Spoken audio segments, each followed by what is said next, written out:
Selamat datang kembali di pembahasan mendalam kita. Nah, kali ini kita mau bedah nih kutipan dari Atomic Habits yang Anda bagikan tempo hari. Tujuannya sih ya biar kita semua bisa dapat intinya gitu.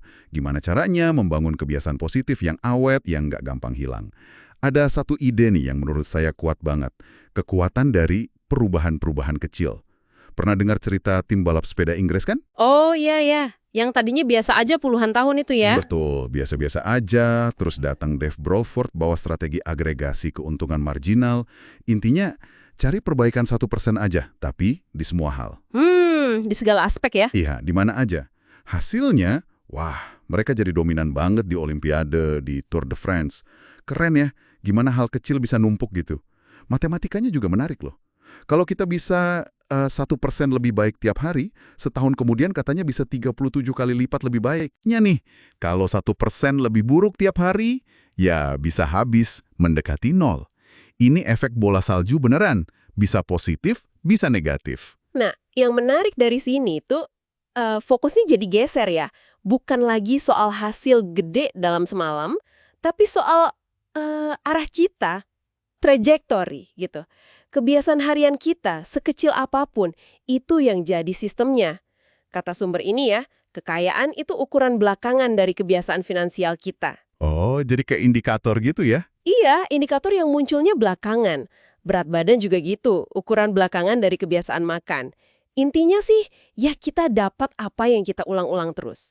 Tapi seringkali kan kita ngerasa udah usaha keras nih, kok kayaknya nggak maju-maju ya? Kenapa bisa gitu ya? Dibahas juga nggak di buku ini? Ada. Itu yang disebut plateau of latent potential. Semacam dataran potensi yang terpendam gitu. Gimana tuh maksudnya? Analoginya bagus deh. Bayangin ada es batu, suhunya minus 4 derajat Celcius. Terus kita panasin pelan-pelan, naik jadi minus 3, minus 2, minus 1. Oke, masih jadi es ya? Masih utuh es batunya. Nah, baru pas suhunya nyentuh 0 derajat, dia mulai apa? Mulai meleleh kan? Ah, iya. Usaha kita sebelumnya tuh nggak sia-sia. Energinya itu kayak, disimpan dulu, ngumpul, sampai akhirnya cukup buat ngelewatin titik kritis itu. Sayangnya banyak orang nyerah pas di sini nih, di lembah kekecewaan ini. Wah, jadi usaha kita nggak hilang ya, cuma belum kelihatan aja hasilnya. Oke. Nah, ini nyambung nggak sih sama ide lain yang buat saya agak kaget juga? Lupakan target, fokus ke sistem. Betul sekali. Kebanyakan kita kan fokusnya ke target ya.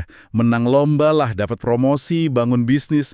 Tapi kok katanya target itu cuma hasil sesaat? Iya, jadi gini, target itu apa yang mau kita capai, hasil akhirnya. Nah, sistem itu bagaimana cara kita mencapainya, prosesnya. Misalnya, targetnya lari maraton. Sistemnya ya jadwal latihan rutinnya, pola makannya, istirahatnya, gitu. Oke. Prosesnya ya. Mencapai target itu bagus, tapi kalau sistem dibaliknya nggak kita ubah, ya hasilnya mungkin cuma sementara, balik lagi nanti. Justru mengubah sistem itu yang bawa perubahan jangka panjang. Jadi lebih ke perbaikan berkelanjutan ya, bukan cuma pencapaian sekali. Dan ini katanya ada hubungannya sama siapa diri kita, identitas gitu. Banget. Ini kunci penting lainnya. Perubahan perilaku yang beneran nempel, itu ya perubahan identitas. Jadi bukan cuma pengen jadi orang yang rajin olahraga, tapi menjadi tipe orang yang nggak pernah kelewatan jadwal latihannya. Wah, dalam juga ya. Setiap kali kita melakukan kebiasaan kecil itu kayak kita ngasih suara buat tipe orang yang kita inginkan. Makin kita bangga sama identitas itu, ya makin termotivasi buat jaga kebiasaannya. Oke, terus gimana cara mulainya nih secara praktis? Kadang kan kebiasaan baru itu rasanya berat banget ya. Nah, ada teknik bagus nih, namanya aturan 2 menit. Gampang banget. Bikin kebiasaan baru itu jadi super simple. Harus bisa dilakuin kurang dari 2 menit. Kurang dari 2 menit. Contohnya? Misalnya, mau baca buku tiap malam, mulainya jadi baca 1 halaman aja.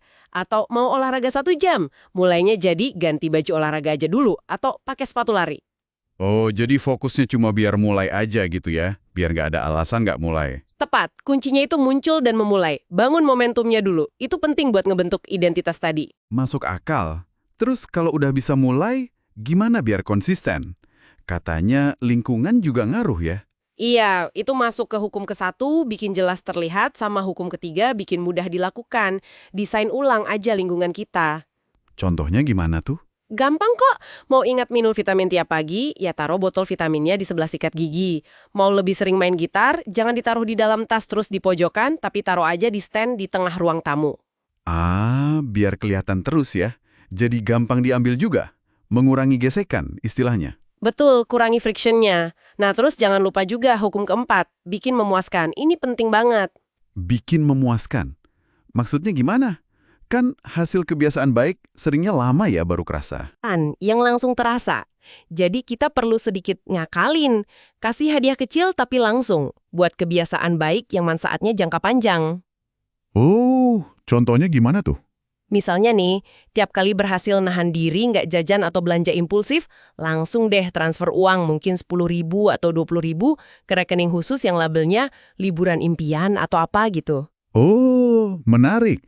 Jadi tindakan nggak ngapa-ngapain atau nahan diri itu jadi ada rasa puasnya saat itu juga ya? Persis. Itu bikin perilaku menahan diri jadi terasa menguntungkan secara langsung. Terus ada alat bantu kayak habit tracker gitu katanya efektif juga ya? Nyatet-nyatet gitu? Iya, habit tracker itu efektif banget. Cuma nyoret tanggal di kalender tiap kali berhasil ngelakuin kebiasaan itu, sederhana kan? Tapi itu ngasih bukti visual kalau kita ada kemajuan. Bener juga ya, ada rasa puasnya gitu, lihat coretan berderet. Betul, dan itu nguatin identitas juga. Kayak, oh saya ini tipe orang yang konsisten lari pagi, buktinya ini coretan di kalender. Ada satu aturan penting nih soal tracker. Jangan pernah absen 2 kali berturut-turut. Oke, kalau kelewat sehari nggak apa-apa? Nggak apa-apa, manusiawi. Tapi pastikan besoknya langsung balik lagi ke jalur. Jangan sampai keterusan.